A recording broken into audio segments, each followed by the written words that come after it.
आपको करुण कृपा चैनल के माध्यम से जीवन का सर्वोत्कृष्ट लाभ, सत्संग लाभ प्राप्त कराते हैं। आज आपको एक बहुत बड़े भक्त की, जो राजस्थान के अद्भुत भक्त हुए, उनके बारे में बताते हैं।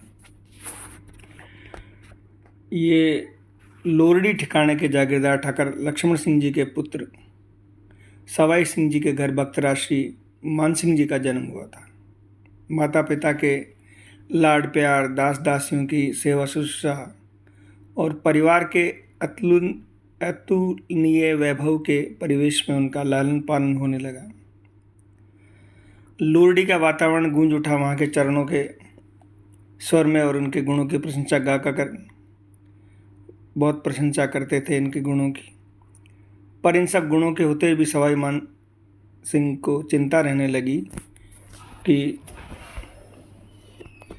क्षत्रियता के संस्कारों में कुछ कमी देखकर उन्होंने क्षत्रियों के प्रिय खाद्य, मांस और मदिरा से घृणा थी। वे किसी प्रकार की हिंसा के कट्टर विरोधी थे।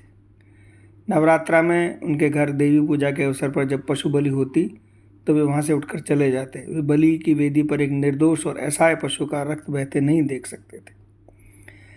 सवाई सिंह जी ने बहुत चेष्टा की कि उन्हें बंदूक चलाना, घोड़े की सवारी करना, खेलना आदि सब प्रकार की क्षत्रियोचित शिक्षा देने की, पर उन्हें इनकी कार्यों में कोई रुचि ही नहीं थी। उनके जन्मजात संस्कार इसके बिल्कुल विपरीत थे। वे धर्म चर्चा, साधु संग और पूजा पाठ में विशेष रुचि रखते थे। उनकी माँ के पास नारायण स्वामी नाम के एक संत आया करते थे। उनका वे संग करते। धानकिया गांव में दादूपंथी संत श्री गोपाल दास जी के पास भी बहुत जाया करते थे, उनसे गीता पढ़ते। सवाई सिंह जी ने सोचा कि शायद उनके विवाह के पश्चात लड़के का मन कुछ फिर जाए। उन्होंने 17 वर्ष की अवस्था में उनका विवाह कर दिया। बेड़े के ठाकुर गिरधारी सिंह जी उदावत की सुंदर और सुयोग्य कन्या मोहन कुंवरी, साल भर बाद उनके एक पुत्र भी हुआ, पर उनकी मानसिक स्थिति में कोई परिवर्तन नहीं हुआ। अभी तो उनका वैराग्य और भी बढ़ गया। अब उनके लिए संसार में ऐसा कोई वस्तु न थी जो उन्हें उनसे बांध कर रख सकती। अल्प अवस्था में ही उन्होंने संसार का सब कुछ देख लिया था।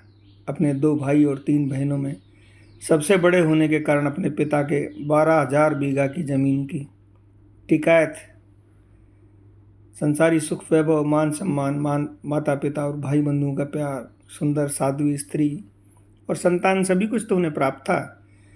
संसार इससे अधिक किसी को दे भी क्या सकता है। फिर भी वह शांति जिसे उनका हृदय चाहता था, उनसे न जाने कितनी दूर थी। संसार में शांति की आशा रखना उन्हें ऐसा लगता था जैसे उस व्याघ्र से शांति की आशा करना जो मुंह बाए सामने खड़ा हो और जब चाहे हड़प ले।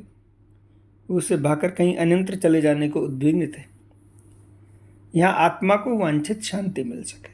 नारायण स्वामी और बाबा गोपाल दास के संग से भी उन्हें वह शांति न मिली। सचमुच वे स्वयं नहीं जान पा रहे थे कि वे चाहते क्या है, पर उन्हें अब मिला। उनके आत्मा को तृप्ति नहीं मिली थी। उन्हें एक कुशल महापुरुष के परामर्श की आवश्यकता थी जो उनकी मानसिक स्थिति को पहचान कर उन्हें उचित परामर्श दे। गीजगढ़ के जागीरदार ठाकुर कुशल सिंह जी उस समय एक महान साधक के रूप में राजस्थान में बड़ी ख्याति थी। मान सिंह जी उनके बारे में सुन रखा था। उन्होंने सोचा कि शायद उन्हें उचित मार्ग दिखा सके। वे घर वालों से बिना कहे एक दिन चल पड़े जयपुर की, और कुशल सिंह जी उन दिनों वहीं रहा करते थे। उनसे मिलकर उन्होंने अपना परिचय दिया और अपनी मानसिक स्थिति का वर्णन उन्होंने उचित परामर्श देने की प्रार्थना की।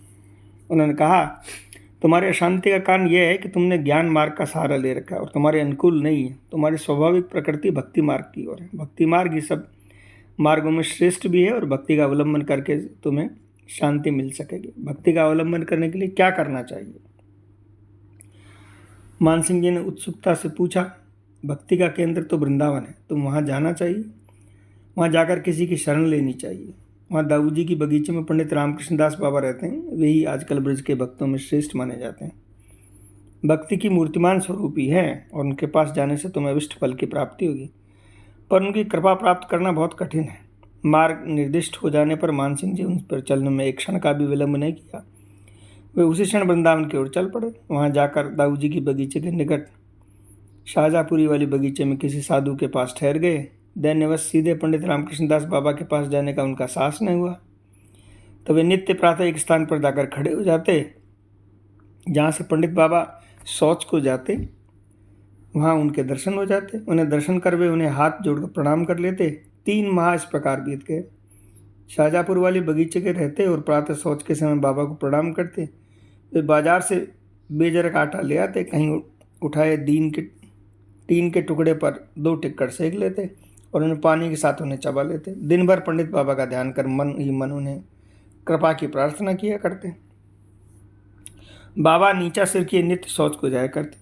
इनके प्रणाम करने पर सिर हिला देते, कभी इनकी ओर ध्यान से देखने की चेष्टा भी न करते। रोज रोज उस स्थान पर खड़े होकर प्रणाम करते। एक दिन एक कौतूहलवश उन्होंने सिर उठाकर उनकी ओर देखा। उन्होंने चेहरे से जान लिया कि ये कोई साधारण घर के बालक नहीं। पूछा, तुम कहाँ के हो? मान सिंह जी ने अपना परिचय दिया। बाबा ने पूछा, यहाँ क्यों खड़े रहते हो? आपके दर्शन करने। बाबा चले गए बिना कुछ कहे। 1 महीना और इसी प्रकार बीत गया। तब एक दिन बाबा ने पूछा, कहाँ रहते हो?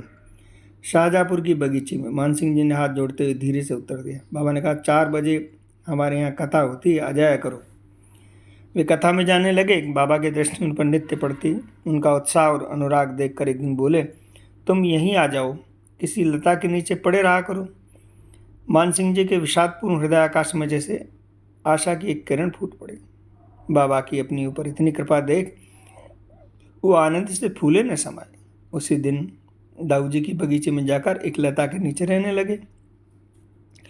दाऊ जी की बगीचे में बंदरों का बड़ा उत्पात था। मान सिंह जी जब लता के नीचे रोटी बनाते तो बंदर ताक में रहते। कभी कभी पंडित बाबा स्वयं डंडा लेकर खड़े रह जाते और कहते, मैं डंडा लेकर खड़ा हूँ, तू रोटी बना ले।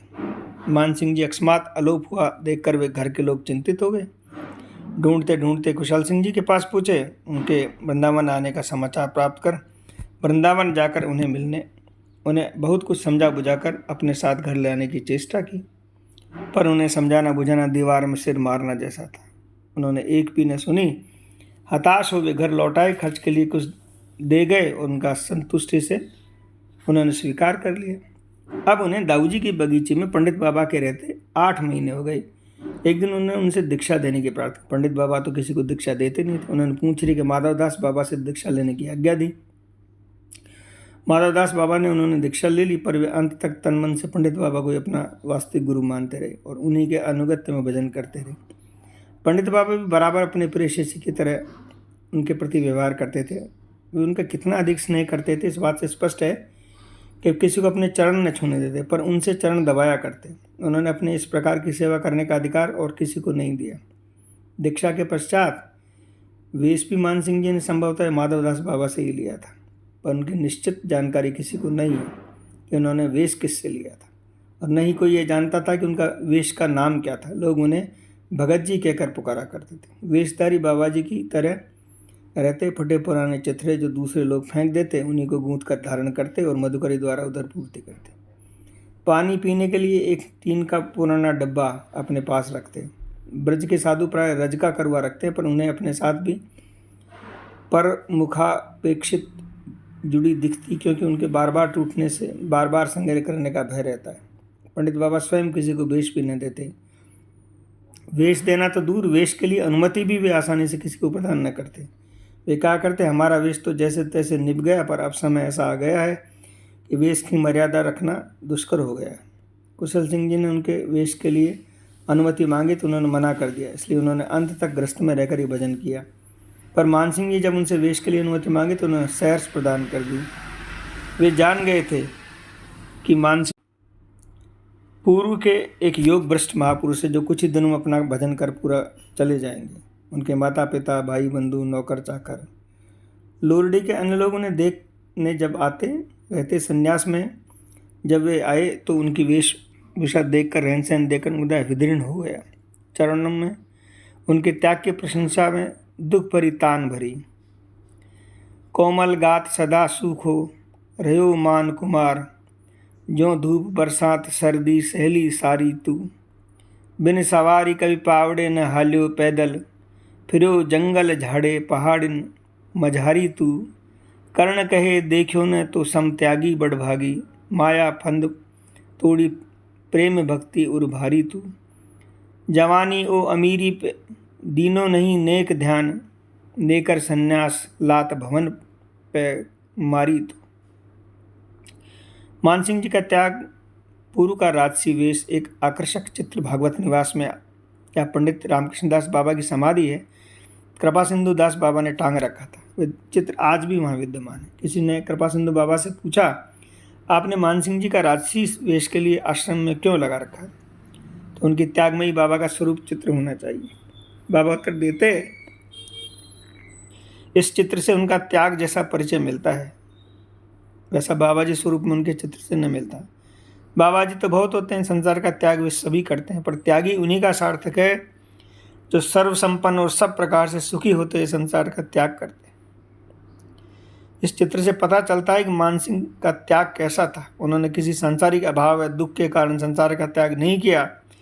विपुल धन संपत्ति, सुत और नारी सब कुछ रहते सबका तृणवत त्याग किया। सुत नारी जग विपुल सुख, तृणवत दियो त्याग। बसो विपिन दृढ़मान सिंह, उत्कट घर वैराग्य। वेश लेने के पश्चात उन्होंने पंडित बाबा से आज्ञा से संस्कृत और बंगला भाषाओं का अध्ययन किया था। गौड़ीय ग्रंथों में ब्रज भाषा में रसिक कवियों की वाणियों का अध्ययन किया और गौरांग दास बाबा जी महाराज तथा प्रिय शन बाबा जी महाराज जैसे रसिक संतों का संग करते लगे पड़े मंजरी भाव से ब्रज की रसोपासना की और उनकी मंजरी स्वरूप का नाम गुरुदेव ने रखा मदन मंजरी। जय जय श्री राधे निताई गौर हरि गौर।